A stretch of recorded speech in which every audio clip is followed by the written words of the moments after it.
Okay, here's a parsha, not fully worked out thoughts because I only just noticed it, but a parsha Pesach, mild contradiction maybe in the Abarbanel.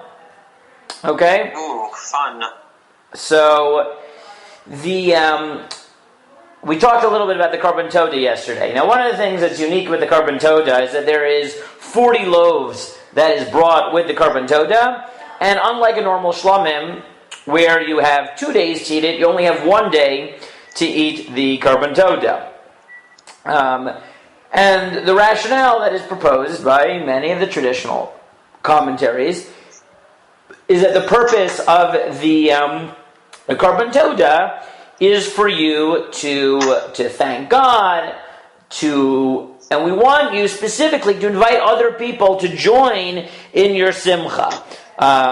Because then, as the Abarbanel explains on Al-Atar, other Mefarshim say similar things as well.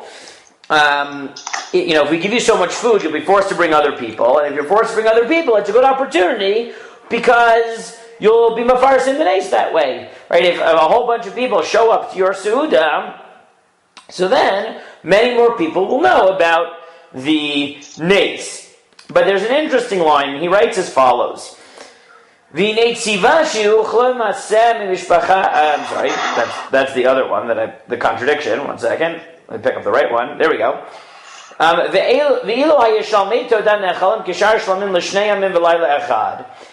it had been that the Todah was like a regular shlamim for 2 days and 1 night, that you could eat it, no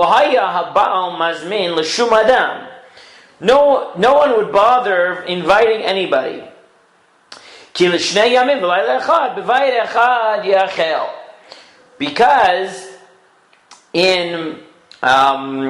you had 2 days and a night to eat the Todah, so you could eat it in one house.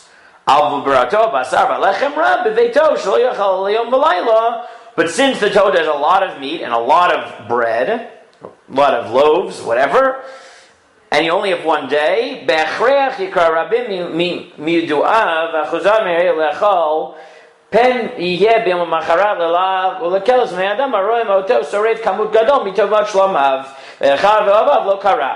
because if you don't call them, so everyone will make fun of you because you'll have so much notar and so much leftover stuff, and you'll have to burn it, and they'll say, why don't you just invite friends to eat it? So that's the Abarbanel. But he seems to be making a implicit connection to a different pasuk. What pasuk is he connecting this to? I don't know if you caught it, but he said that if we didn't only give you 1 day and 1 night, so then it could be eaten in one house. Now what is that? Where's that line from? Shmot Perek Yud Bet Pasuk Mem Vav. Bevayet echad yechel lo totzi min habayit ben masar chutza ve'etzem lo tishberuvo. The Korban Pesach, the original, had to be eaten. You couldn't leave the house. And he seems to be quoting that pasuk. So at some level, he seems to be saying that this is the opposite of the Pesach. Right? The Pesach, you ate dafka in your house with your family. And the Todah, you're dafka not supposed to eat in your house. You're supposed to have so much food that you need to invite the entire world to eat from your Korban Pesach. Now, I could have said that's a beautiful idea, right? The Todah is meant to be a public celebration, and the Korban Pesach is dafka, or at least the original one, was supposed to be a celebration within the family unit. And that's why you have to eat it, without leaving your house. And I think that would actually be a nice vort. There's a bit of a tension with this, as I said, though, because the Abarbanel himself, on that pasuk in Shmot, says, V'nei tziva sheyu ha'ochlem asem mishpacha o shchuna achat lefi sheyoter ne'od u'ladam she'yitchaber li'om v'simcha b'bayit echad mikrovo v'shcheno koroido ki inu mekalon milech lechol b'veito shulchano it's not really a contradiction. I think it just I'll take it back. It's not a contradiction. It fleshes out the point. he says, but even there, why should you eat in one house? Because it's nicer to eat it with your family and friends and neighbors than to go somewhere else, to a stranger's house. You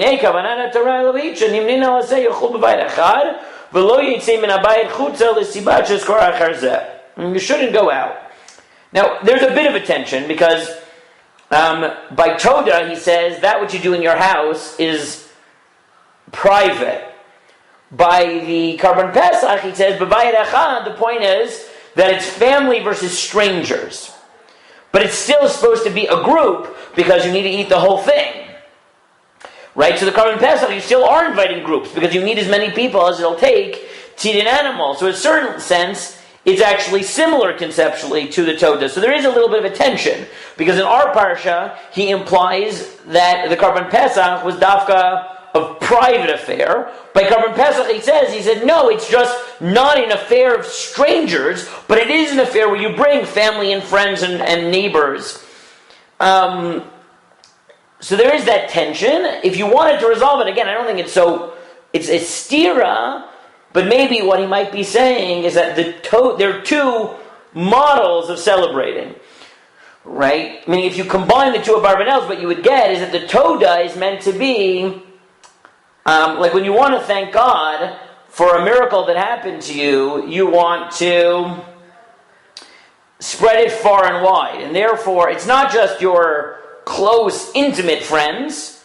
It's, as many people as you need to bring in. The Karban Pesach, you could have said is meant to be private. His argument is it's not private per se, but it's meant for a group, but an intimate group. And maybe that's what he's getting at, right? I mean, again, you could just say that there's a contradiction. In one place, he implies that the Karban Pesach is a private affair. The other he implies is that it's a public affair. The alternative is to say that they are nuanced differences. That the Todah, and again, there is a certain logic to this. The Todah, where I'm really thanking God for a miracle, it's like you get up in shul, you say Hagomel, you want your whole community, not necessarily the people you're close to, but you want to get the word out. The Karban Pesach, as much as it's a celebration of a miracle, and I think this is the key, it's not as much of publicizing the miracle, as much as it is the forging of a brit in light of the miracles, in light of the relationship with God that you want to enter into because of the experience, because of what God did for you. And maybe that type of experience, it's good to have family and friends, but that type of relationship forging requires a more intimate group.